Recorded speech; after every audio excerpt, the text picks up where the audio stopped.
नमस्कार, मी राकेश मोहिते, राष्ट्रीय बहुजन अधिकार संघटना संस्थापक राष्ट्रीय अध्यक्ष।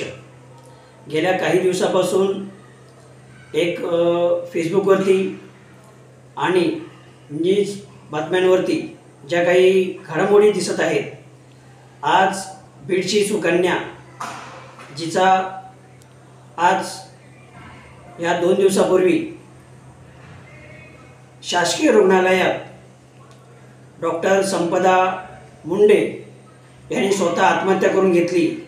या आत्महत्येला जिम्मेदार जे आरोपी आहेत प्रशांत आणि PSI या दोघांना व त्यांच्या संबंधित जे कर्मचारी अधिकारी जेवढे संबंधित या प्रकरणामध्ये जेवढे गुन्हेगार आहेत त्यांच्यावरती कठोर कारवाई झाली पाहिजे, ही आमची प्रथम मागणी आहे।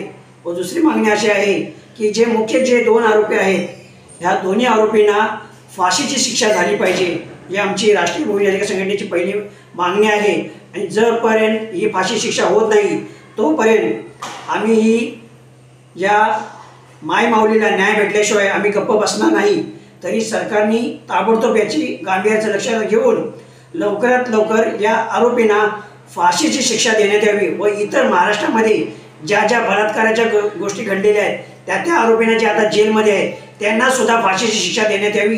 तोपर्यंत हा गुन्हा थांबवता येत नाही। त्याच्यामुळे या गुन्हेगारांना अद्दल घडण्यासाठी या शासनाने गृह खात्याने लवकरात लवकर या सर्व आरोपींना फाशीची शिक्षा देण्यात यावी, ही नम्र विनंती करतो। जय भीम।